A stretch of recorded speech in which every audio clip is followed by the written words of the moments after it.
been introduced before, so we're gonna skip all that and get right into it. He has been introduced. We've got another great researcher, Joe Green, will be with us online. He's gonna participate in the discussion. We think, we're very hopeful that, this is all gonna turn out well. Panel discussions are always a little iffy, but you'll get a chance to ask some questions at the end, but I'm going to shut up. Let's go. Mal and Hyman, go. Good afternoon. My honor to moderate this panel. I'll be brief. I've been following this for a while, and we've already covered more material that's new on the Martin Luther King assassination. Any conference that I've seen since 1998 when William Pepper talked about his book. So pleased to be part of this. Thanks to Dave. Team effort as always with researchers. You look around Martin Luther King and you see it really was a team effort with him too. Family members, his dad, his granddad, mother, his wife, Coretta, Benjamin Mays at Morehouse College, Bayard Rustin on the civil rights movement and nonviolent civil disobedience, Ralph David Abernathy, and all those that were part of SCLC. It really was a team effort with him too. I've asked the panelists, we haven't rehearsed any of this, if they have questions for each other, and I've asked them the impossible, boiled down what they're going to say to about 6 minutes.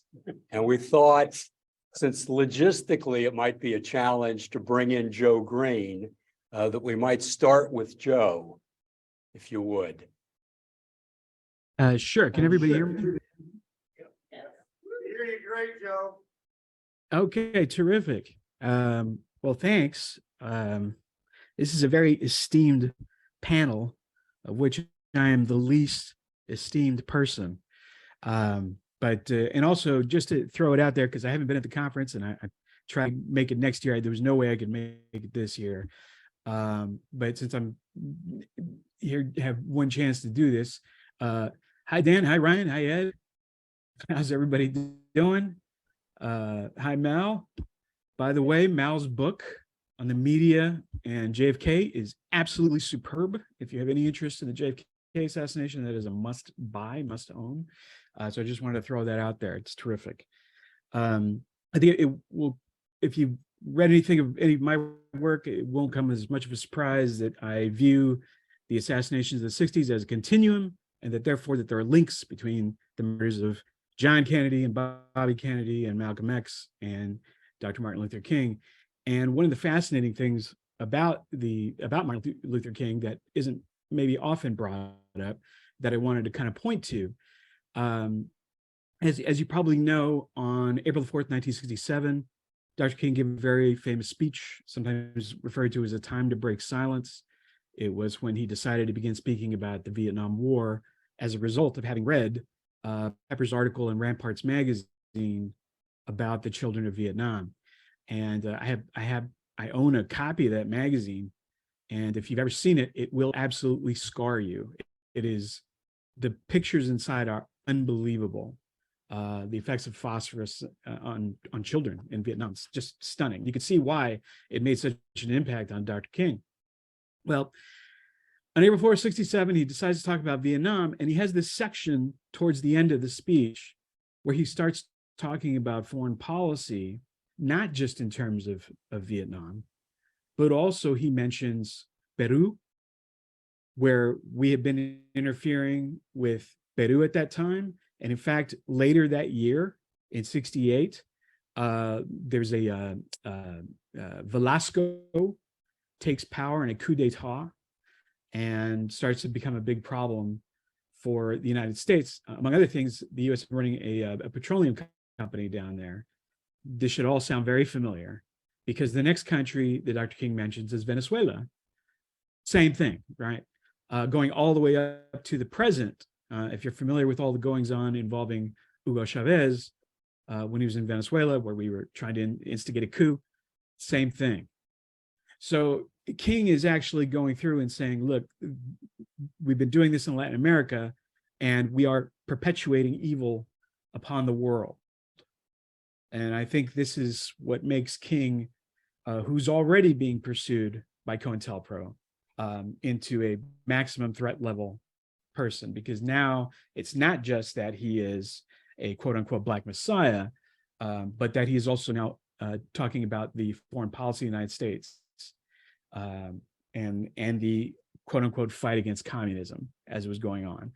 So I think that's very important. I think that's a very important speech that he gives. And I think it points directly to what I consider to be the primary motivation in getting rid of Martin Luther King, which is that it's an institutional decision to rid this person of somebody that is messing with the foreign policy of the United States, among other things. So that was just my brief comment. And we can kind of get into the discussion from there. Thanks, Joe. Appreciate it. Thank you. Brian, you go next. Yeah, I feel like I just did this. You know,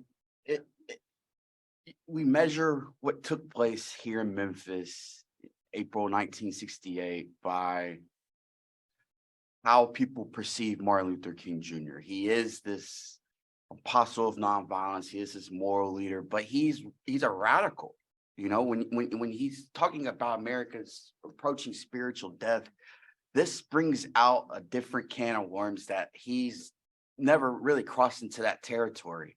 You know, the bizarre links between the Kennedy and King assassination is what really makes you have to wonder and speculate were the same people that were responsible for the coup d'etat and public execution in Dealey Plaza, the same people were responsible. And the question is, in common denominator, the same names continue to arise. The common denominator name is what? The Hoovers, the FBIs, the CIAs, the military industrial complex, Southern segregationists that were against what Kennedy wanted to propose, a civil rights bill, as well as Dr. King, who's the world-renowned civil rights leader. But the links between what took place between these two men, and not only how they were killed, but how it's been covered up, and how still to this day there's an entire media, there's an entire form of government that refuses to acknowledge these so-called lingering questions and questions for these cases of conspiracy. And they've been going on ever since the weekend of the assassination of President Kennedy. So I think that when we look at Dr. King's assassination, it's in the same line as what took place to President Kennedy. I think that they both were in different phases in their lives, but King himself knew he was going to be a victim of assassination. He told his wife, Coretta Scott King, numerous occasions, he said, "I will never live to be 40. And he happened to be assassinated at the age of 39. He was killed at the age of 39. And according to his autopsy report, the probably one accurate thing about that is that he had the heart of a 70-year-old man. Here's a man who was arrested 29 times from January 1956 all the way until December 1967. Here's a man who went through death threats. His home was bombed. His children would wake up and look outside and they wouldn't see a snowman. They would see a Ku Klux Klan cross burning in their yard. So the emotional and mental trauma that King arose in, being a Southern middle-class Black American who grew up in a sheltered society. You know, we know the story of the Kennedys and their way to fame and wealth, and it's a little different. But when you also look at the fact that both of their families had a curse as well. Dr. King himself was the first of an assassination. The very next year, his younger brother, who was present in Memphis at the Lorraine Motel, the day of his assassination, so-called drowned in 1969. And according to King's children, they believe that it had something to do with A.D. King coming forth with additional evidence into his brother's assassination. He never got over what happened. 5 years after that, in April 1974, at Ebenezer Baptist Church, Martin Luther King Jr.'s mother was assassinated as well while playing a spiritual on the organ. And so we know what happens to Joe Kennedy Jr., Jack, Bobby, Kathleen in 1948. There's these, you look at these links and why these men, you know, I'll always remember the first time I witnessed about Dr. King and Robert Kennedy and John Kennedy. And my grandmother has like these old school fans, and she had them like in this like triangular way. It would be King, Kennedy, and Kennedy. And it just makes you wonder and think like, what is it that they represented? What was the message, an iconic message that Jack Kennedy proposed in his short 1,000 days in office? When we look at Dr. King's first mission in the civil rights movement in the Montgomery bus boycott from December the 5th to the very last day of his life in April 1968, what's the overall convening message that he's trying to ultimately convey and advocate for? Same thing with Bobby Kennedy. All of these men evolve and have the same outcome of wanting to just live in a peaceful society against war, militarism, and other facets of our nation. So the forces behind these men, you have to kind of look at who benefits from it. With the president out of the way, Hoover's not gonna, he's given a lifetime job as the director of the FBI until he dies in 1972, because LBJ doesn't have the backbone to stand up to him like Bobby Kennedy would have. And Dr. King was never intimidated by Hoover. He knew that his rooms were bugged. He knew that his home was bugged. He knew that, think of the depths of what a man will do. You send a man's wife and children a letter in the mail urging you to commit suicide just because he was awarded the Nobel Peace Prize, not Hoover. If you look at when King won the Nobel Peace Prize, December 10th, 1964, look at the New York Times newspaper the next 2 days. And that's when Hoover comes with Martin Luther King Jr. as the most notorious liar. Was he a man? Was he flawed? Yes, we're all humans. They all do. But I like to think that the way that we remember him today and how he will want us to perceive him and his message really will tag into why he was killed, why he was such a threat to national security and a threat to the American way of life, which was America's response to war in this country. Thank you, Ryan. So I'm going to try to quickly go through a few things. One topic I was going to talk about is actually a topic that John Newman is speaking about later. So I think it's probably best that I don't go into that now. Let John do it. One of the very important people, I don't know how many of you know of a guy who was a former Atlanta FBI agent named Donald G. Wilson. But Donald Wilson was in the FBI office, and he was essentially one of the few people in the office, maybe one of two, who was pro-civil rights, or at least believed in some degree of equality and humanity, along with Arthur Murtaugh. And I wanted to take advantage of a couple of long conversations I had with Donald Wilson to mention a couple of things. One was that Arthur Murtaugh on the Geraldo Rivera show and in subsequent interviews did waffle when he was saying something that you may be familiar with, which is quoted in the Who Killed Martin Luther King documentary. He was interviewed, and you can actually catch that interview on the AmericanTruthNow.org, which is the Truth and Reconciliation Committee. We have a link to the Who Killed Martin Luther King documentary. But Murtaugh basically said on Geraldo Rivera with Dick Gregory and Mark Lane that when he was in the office and word came over the radio that one of the fellow officers, agents in the office, jumped up and down with glee, clapped his hand and said, "We finally got him." And then he qualified it by saying, or they finally got him. So he was not being definitive. And later on, he was quoted as, he either was under pressure, was nervous, whatever. He later on said that he heard the guy say, "We finally got him." And when I spoke to Donald G. Wilson, who also knew some of these same people, he said, absolutely. The quote was, "We finally got him." The other thing, I don't know if any of you are familiar with this book by Donald Wilson.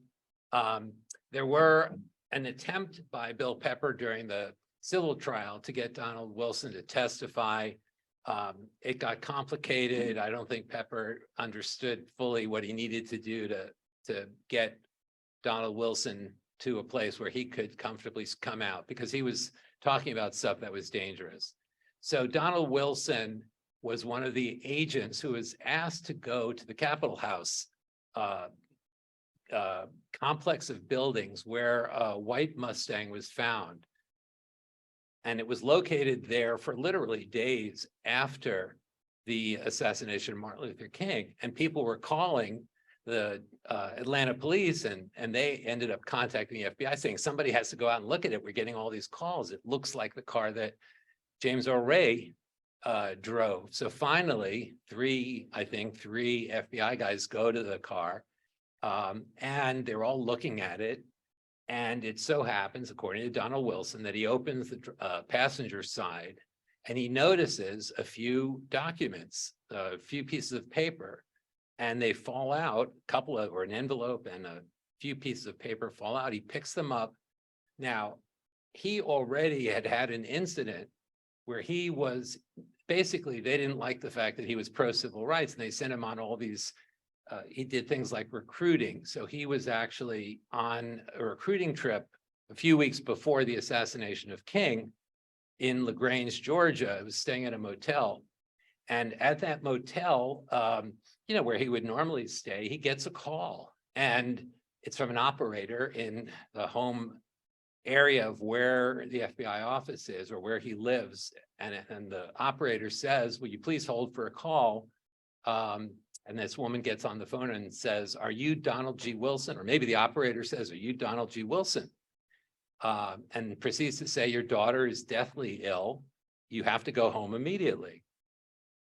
So he's freaked out, and he just goes, whoa, what is this about? And why would they, who knows except the FBI that my name is Donald G. Wilson? Who would ask for Donald G. Wilson?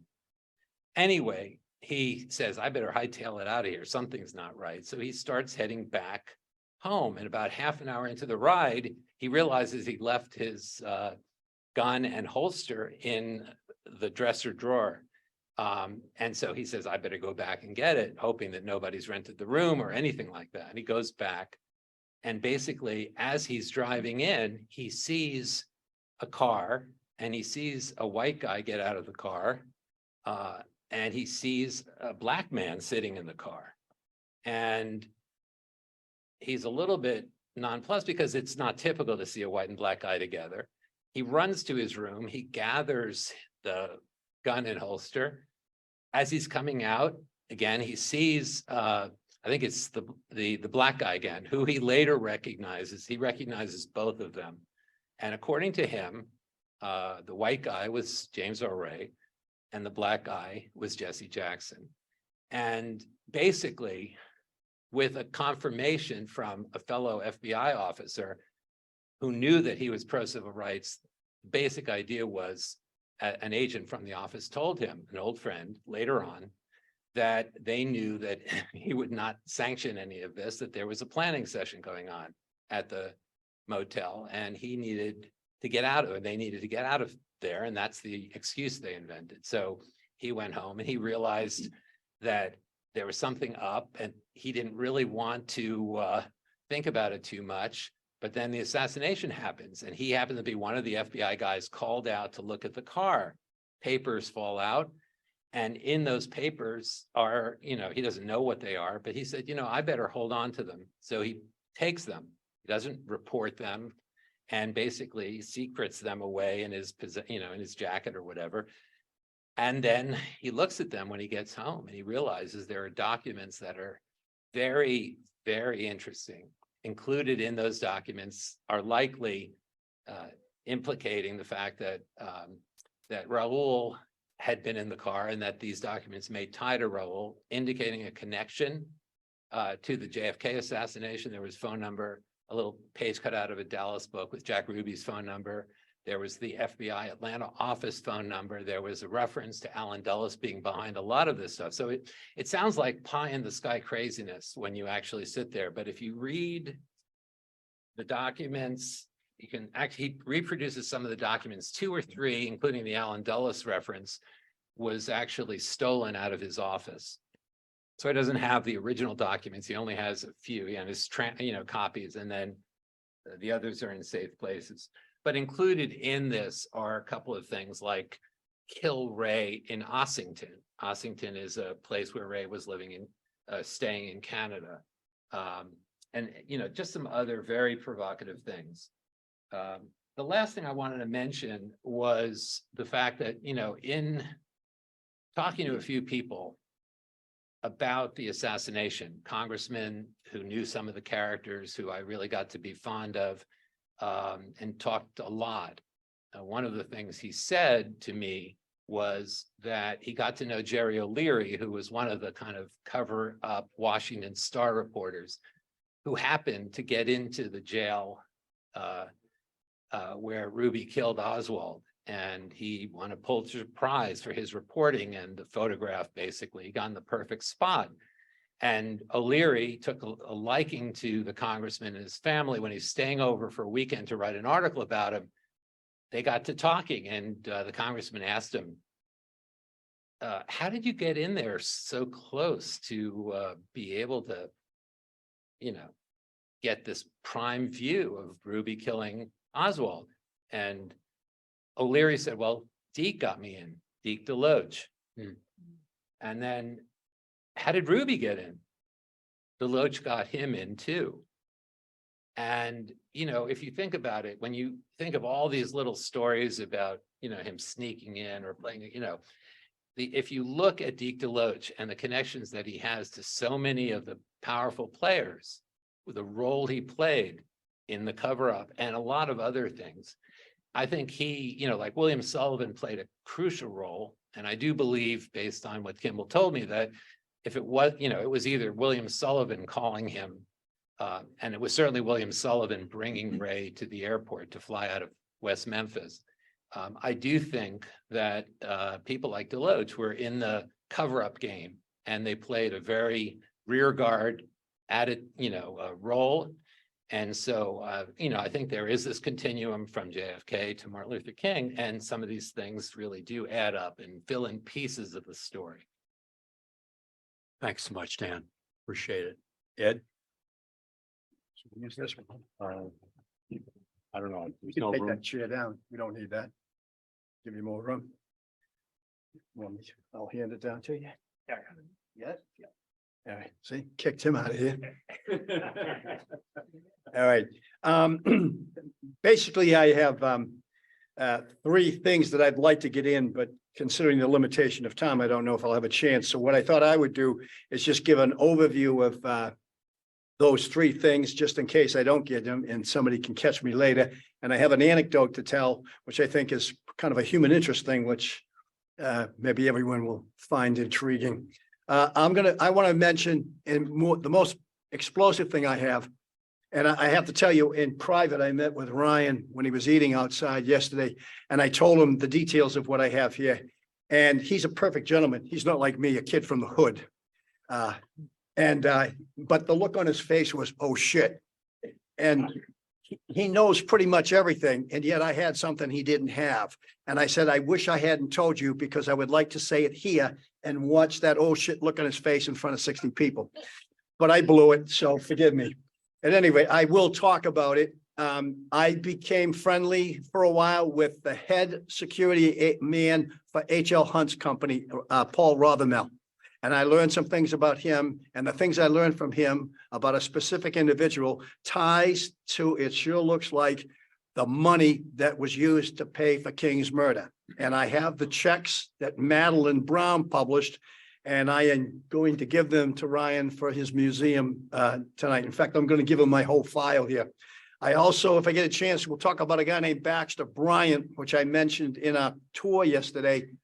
And Bryant is at the Kennedy assassination. He's at Love Field, and his actions there are a little suspicious. And then he ends up in Memphis on the day of Kennedy's King's killing. And he might be innocent there, but I'm not so sure. And I want to mention that, but I'm giving him what I have because he can pursue that information. And in my opinion, he's the future. I'm on the way out here. In 6 months, I'm at the death medium point. If I can get past June 3rd, everything is gravy.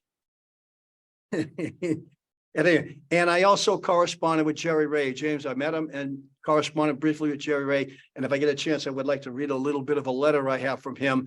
And I intend to give those, the letters I have to Ryan as well. Now, my little anecdote. In 1968, I was a senior at Boston University and I was student teaching. And, but I still had to take some courses. I believe one of them was a Shakespeare course, 6 to 9, Thursday night. The teacher sucked. It was boring as hell. He never taught me anything. You had to do everything on your own. But at any rate, the college realized there were about 60 of us that in order to get our degrees, no matter what it was in, mine was in English, you had to take a US history course. And they blew it. And we were like halfway through the last semester. They were about 16 weeks long. So it's like 8 weeks left. And they had to take 60 of us and give this. I don't even remember. I know it was like an hour and a half long or 2 hours long, or maybe 3 times a week and something like that. So there's like 60 of us. You got to be kidding me. So we're all piled in. And this young guy, he couldn't have been much older than me. He was like 21. I was 21. He probably was 24. And he said, look, I can't teach US history in this kind of environment. He said, what we're going to do is this. He said, every one of you is going to give a 5 or 10 minute presentation on anything in US history. I don't care what it is. Okay. And that's how we'll kill it. And everyone will get an A. So I went up to him afterwards and I said, I know what I'm going to talk about. He said, what's that? I said, I'm going to talk about the assassination of President Kennedy. He said, what are you going to talk about? I said, I'm going to prove it's a conspiracy and that Oswald didn't do it. He was framed. This teacher looked at me and said, he did it. I said, no, he didn't. He said, yes, he did. I said, no, he didn't. And I said, well, why don't you just let me, put my money where my mouth is and prove it to you? He said, all right, you're on. I said, I have one stipulation though. He said, what's that? I said, I need the 2 hours. He said, what?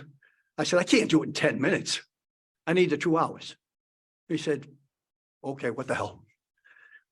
Now, I think that was like in March of 68. And I'm in my Shakespeare course being bored to death. And I come out on a Thursday night and coming out of Boston University, going to my home in Jamaica Plain, up the Jamaica Way, and I turn on a radio. It's April 4th, 1968. And the radio says, Martin Luther King has been murdered. He's been assassinated. And I'm going, oh shit.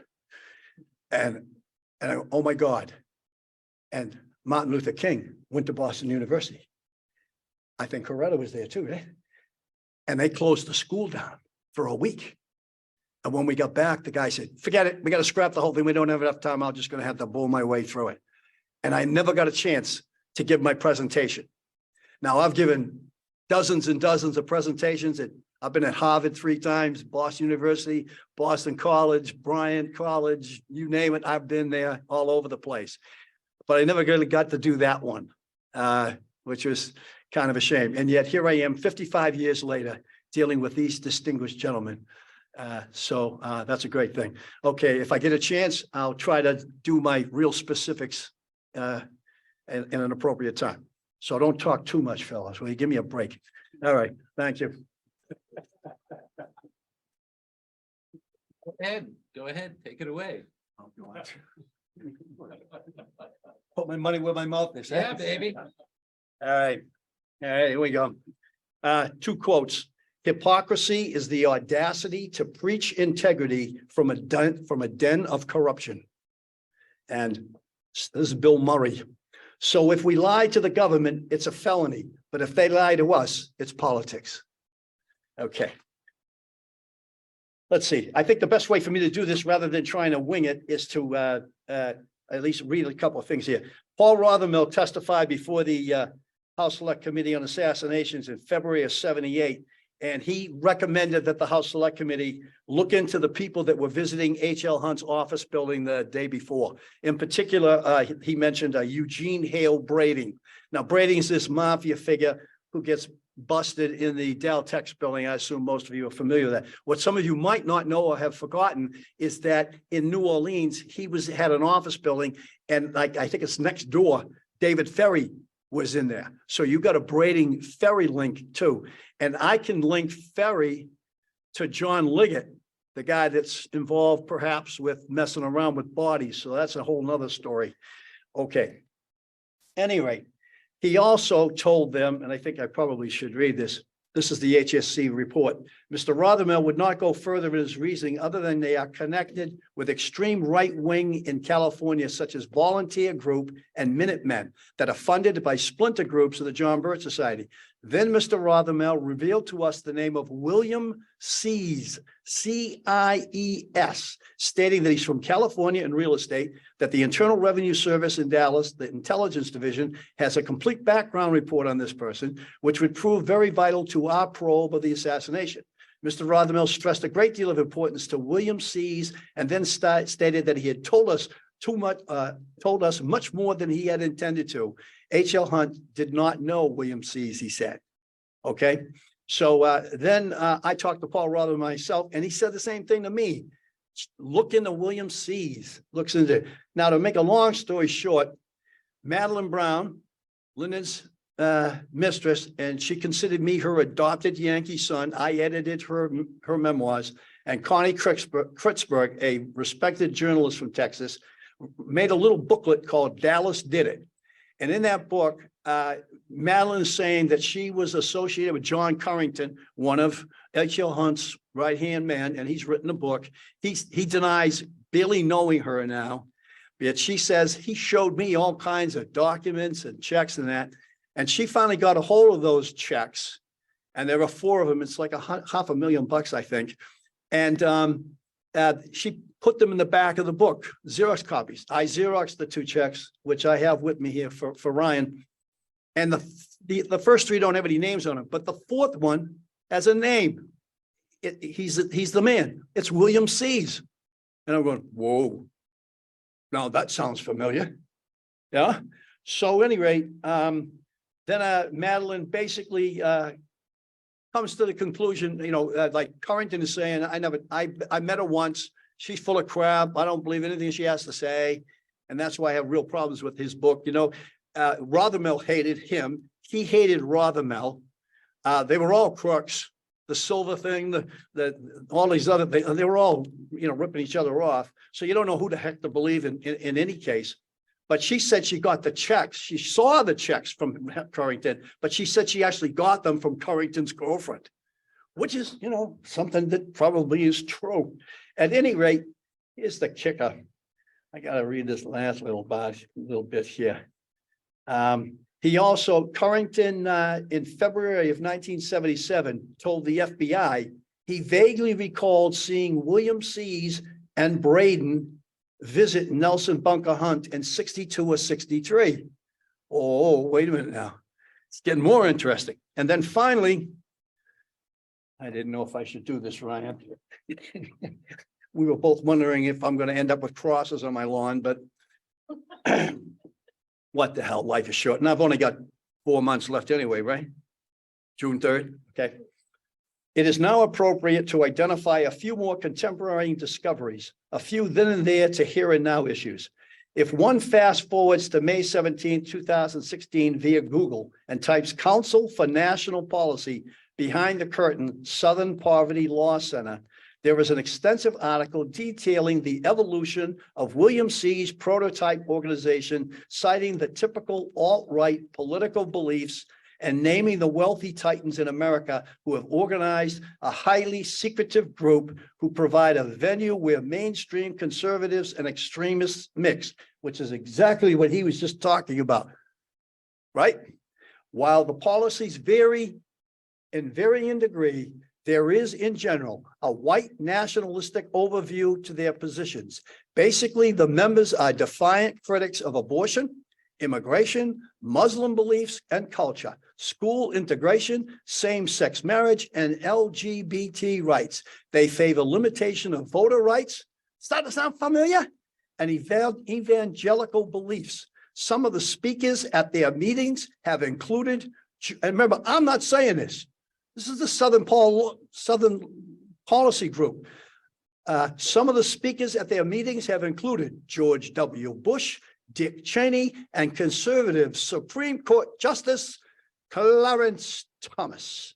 In October 2015, the possible Republican candidates for the presidency who were invited to speak at their forum included Ben Carson, Rand Paul, Lindsey Graham, Rick Santorum, and Donald Trump.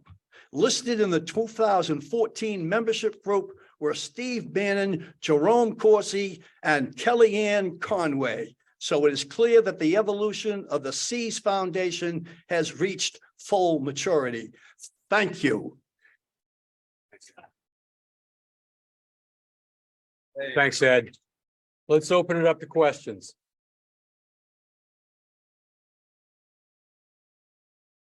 Go ahead. Federal Foundation, we have a lot of the King documents online. And we were wondering about the status of the efforts to get the King documents released before 2029, if there are any. And we know that we've heard that in the past people have been reluctant to see them. And I was wondering if you could touch on. So a lot of the files that are still suppressed we've done FOA for that. And so far we've been unsuccessful. We've gotten some. Bill Pepper has housed a lot of his files at the King Center in Atlanta, Georgia. But me and him are in a great agreement that those will now be transferred to the museum. And so for the first time for the public, we will know all of the files that he had going back to when he took on as James Earl Ray's final counsel from 1988 until his death in April 1998. Do you think the 2029 revelation is going to be significant? No, I think as most of us have done, and there's a lot of the real great seasoned researchers in this community, those redacted files, we know the names are who there. So will there be a smoking gun? Will there be a smoking gun that comes out and says James Earl Ray didn't do it on a government document? Absolutely not. Will we know that? Will it reveal a name that or names of people that we suspect right now and have been suspecting for 50 plus years? Absolutely. And will that change the narrative? I'm very unoptimistic. Very unoptimistic when it comes to that. You know, I remember in the mid 1990s, they played the original full 9-episode series of The Men Who Killed Kennedy on the History Channel, you know? And so that's how I found out about this story. I was a 4th grader doing a book report on JFK. And after looking into that one series, which is out of print, the History Channel won't play it. They're suppressing it on YouTube, you know? And so when I see some of the faces that were in there 20, 30 years ago, and to see that they were still active in this community today, giving and devoting their entire lives to change the story of this lie that's been told to the public, I don't think that there's a file that's going to be released that will say, hey, to everyone who doubted the Warren Commission, to everyone who doubted James Earl Ray, to everyone who doubted Sirhan's story, we apologize to you. I don't think that that's going to happen. One thing I was, we talked about this in the Truth and Reconciliation Committee about trying to make sure that we pursue the 2029 release earlier. And there are people like Walter Fauntleroy and others who have told me that there may be documents in there that are valuable and should be released earlier. We also know that Jules Rico Kimball said that when the investigators went to speak to him, he insisted on telling his story to them, the truthful story as he knew it. And the investigators told him that it's going to be, held aside till 2029. Yvonne Braithwaite Burke, who was on the committee, told me that she was supposed to receive a lot of the documents from the HSCA for her own records, and the whole entire file that was supposedly sent to her never arrived, was lost, and they wouldn't resend it. So, you have people on the JFK side like Maria Lorenz, who supplied file after file that disappeared. So I'm with Ryan that I think a lot of this stuff has just been lost, destroyed, or whatever. But I think there needs to be a push to get these documents out before 2029. If I could just say one thing about that, I'm not sure if everybody in the room can see me or not, but I can do this for the camera anyway. Sure. Regarding the level of, are we okay? Can you hear me? Yeah, we got you, Joe. Yeah. Oh, okay, Go ahead. cool. The level of control of the media, like we're trying to change the narrative, but there's a lot of obstacles in our way, which is that even if we manage to get this information out, the media tends to ignore it, just the way they did the trial that the civil trial that Pepper had. But I love this example. I bring this up all the time, which is that there's a document that exists, an FBI document in which J. Edgar Hoover is saying that we need to get somebody to write an FBI friendly account of our apprehension of James Earl Ray. And he says maybe we could go to Reader's Digest, or maybe we could get this guy Gerald Frank to do it. He's on our approved list. And that book is right here. So Gerald Frank is called An American Death. He did write the FBI friendly version of what happened. So that's what you're dealing with. Like Hoover says it here, and a year later, this comes out. Thanks, Joe. Yeah, good. You want to say something on that? Yeah. History Channel? Larry's gonna say something, sorry. Respect to records. When you file your FOIA request, is this because the records are being held in their congressional records and not, are they archives, or are they being held by Congress? And then what is the response you're getting? Because obviously with Kennedy records, there is a separate collection at the archives. So what's the structure for the JFK, for the Martin Luther King records? You need to figure out how to get around this. Yeah, one thing is I'm not filing them for myself. So the museum is filing them for that, for the purposes of that. Second, these files are the congressional, we do have the congressional records. So it would be the opposite of those, which is that we're seeking to try and to get. So I think that, You're trying to get records from Congress, opposed from the archives. correct. Hey, Ed, we can I should just say a say few one words. more thing? Yeah, go ahead, Dan. I forgot to mention this when I was talking about Deke DeLoach. But one of the things that I did three interviews with Ramsey Clark before he died. And one of the things that he said to me, he said, Deke DeLoach was one of the biggest liars he said he was the biggest liar he'd ever run across. And he told Hoover never to let him look at Deke DeLoach again, or have to see Deke DeLoach again. And the reason he did that was Deke DeLoach came up to him at Bobby Kennedy's funeral to tell him that they'd caught James Earl Ray in London.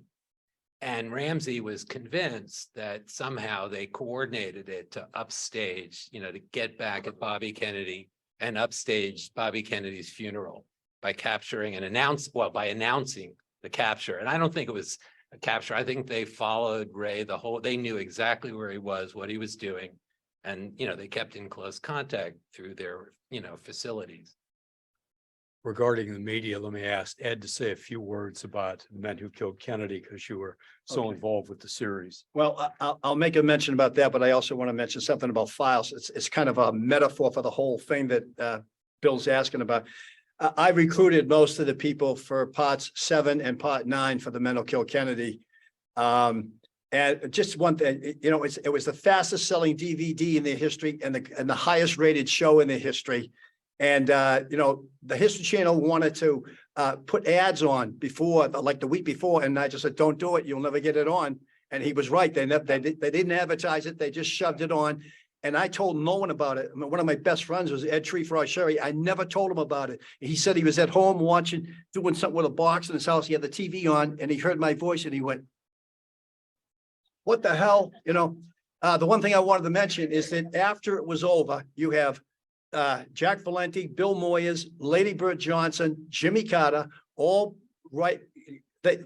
Valenti and Moyers went to the History Channel and said, pounding their fists, don't you ever show that thing. They showed it 5 times that week, and that was the end of it. Then they wanted the names, addresses, phone numbers, and email addresses of all of us. Okay. Now, in terms of files, very quickly, it's on the internet. There are 2 FBI documents in the National Archives. It's about the paper bag that was found up there. Everything's the same. The first paragraph, the third paragraph, one of them has the initials of Vince and Drain on it. And the middle paragraph on this one says the paper that was used to make the paper bag came from the Texas School Book Depository. The other one says it isn't the paper from the Texas School Book Depository. So I wrote to the FBI and I said, you want to explain this? And they said, we can't explain it, but this one's right and that one's wrong. So if you want to talk about files, not only do you have suppressed stuff and hidden stuff, but you've got fake stuff. So good luck trying to separate them all. Is that, and one other little thing here in terms of the whole idea of covering up. Larry Cheetah asked me once, do you have anything on Jaworski? I said, yeah, I got about 10 pages. So I mailed him to him. He didn't get it. I mailed it to him. He didn't get it. So I finally saw him in person. I handed it to him. I just wrote for Garrison in the last year, a 50,000 word article on Jaworski. And I talk about this, and to make a long story short, I found out that the way that Leon Jaworski was trying to find out what Oswald was saying in the jail. So he talked to the lawyer who visited Oswald, and he was lying. He said he was a member of the American Trial Lawyers, and they're going to want to know what he's saying. Well, he was the president of the International Trial, but they weren't going to meet till March of '64. He was the president of this particular group, this Miami Trials group. But one of his friends, who was also president in a given year, was Grant Cooper, the lawyer that screws Sirhan. And another president of that company, of that lawyers organization in Miami, was Albert Jenner. And another one of the presidents was Lewis Powell. And another one of those presidents was Joseph Ball. They're all on the Warren Commission. So when you start thinking about somehow breaking through on the cover up and all the suppressions and all of that, good luck. Thank you very much. We have time for one last question. We really need to go down, both appreciate it. Great panel discussion. We want to stay on track. Yeah. Again, we have to stay on track because our eating situation. All right, my man. Wait a minute here. Eat dinner tonight. We got about 90 minutes. Before you run away. Somewhere, so we're gonna. This with the C stuff is, and it's part of this article. Now, if you need, Right back for up. whatever reason, it's like the, Okay, thank you. footnote for Garrison, where it which issue now, Garrison, I just contact me. Hold on for 1 second. Thanks to Mel Hyman, Joe Green, Ed Tatro, and Ryan